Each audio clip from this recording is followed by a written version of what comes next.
Assalamualaikum warahmatullahi wabarakatuh.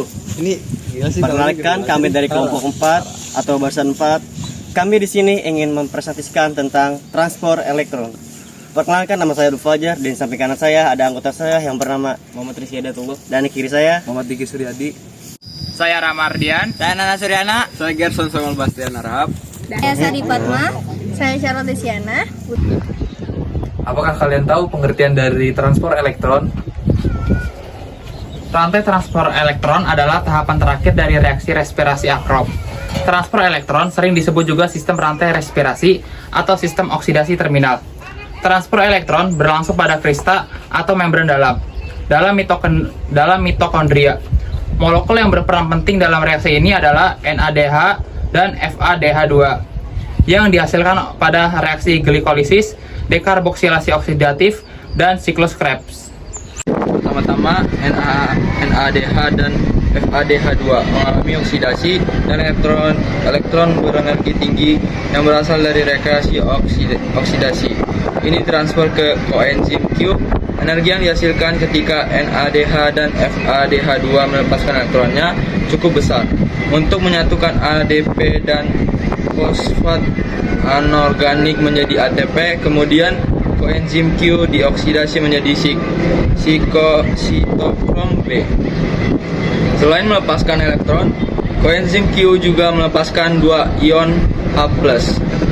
Setelah itu, sitokrom B dioksidasi OLCH sitokrom C.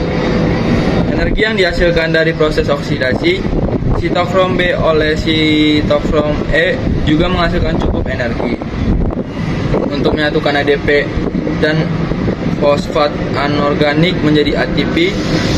Kemudian sitokrom E mereduksi sitokrom A, dan ini merupakan akhir dari rantai transport elektron sitokrom A.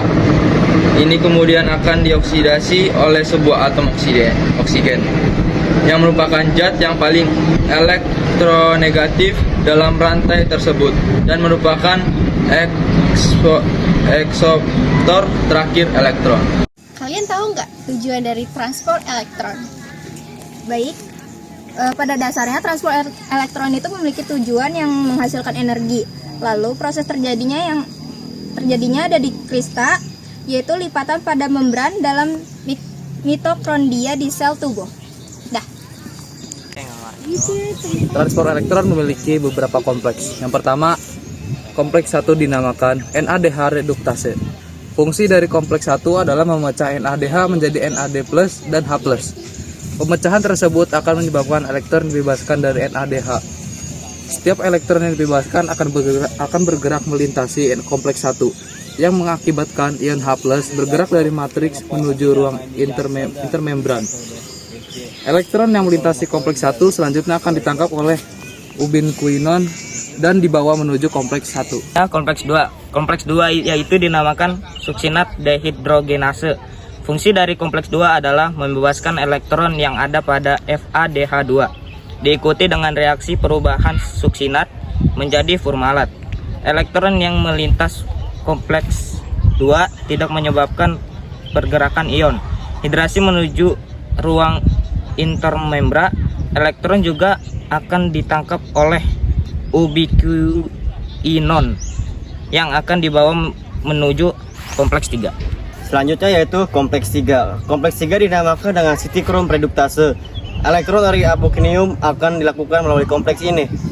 Pergerakan elektron melintasi kompleks ini menyebabkan hidrogen bergerak dari matriks menuju ruang intermembran. Elektron selanjutnya akan dibawakan oleh sitokrom C menuju kompleks 4.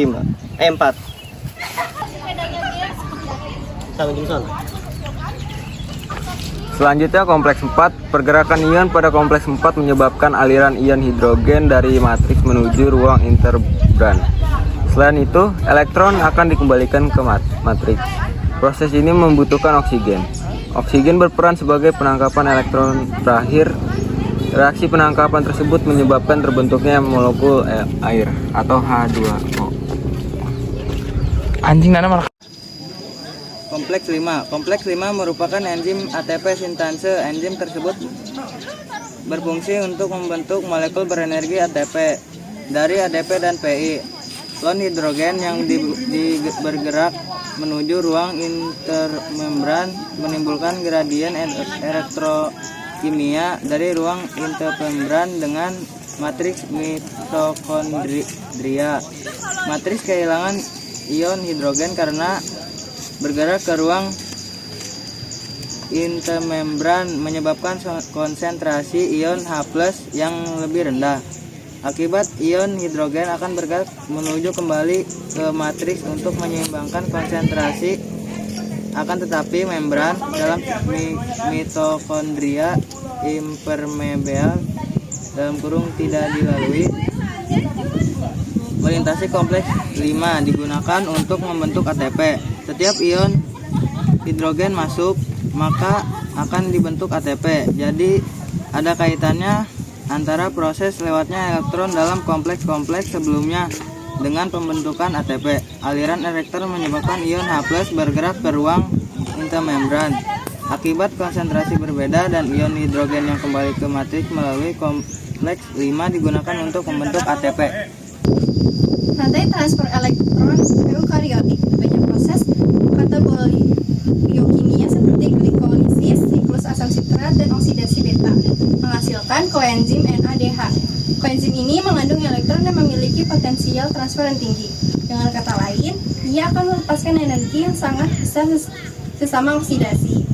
Namun, sel ini tidak akan melepas semua energi secara bersamaan karena menjadi reaksi yang tidak terkontrol. Sebaliknya, elektron dilepaskan dari NADH dan dipindahkan ke oksigen melalui serangkaian enzim yang akan melepaskan sejumlah kecil energi pada tiap-tiap enzim tersebut. Rangkaian enzim yang terdiri dari kompleks 1 sampai dengan kompleks 4 ini disebut dengan rantai transport elektron dan ditemukan dalam membran dalam mitokondria. Suksinat juga dioksidasi oleh rantai transport elektron, namun ia terlibat dalam lintasan yang berbeda.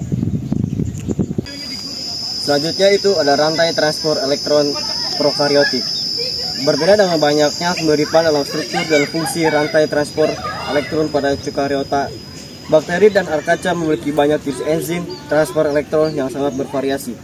Enzim-enzim yang bervariasi ini pula menggunakan senyawa kimia yang bervariasi sebagai substrat. Walau demikian, terdapat kesamaan dengan rantai transport elektron eukariota, yaitu transport elektron prokaryotik. Prokaryotik juga menggunakan energi yang dilepaskan dari oksidasi substrat dan memompa ion keluar, masuk membran dan menghasilkan gradien elektrokimia.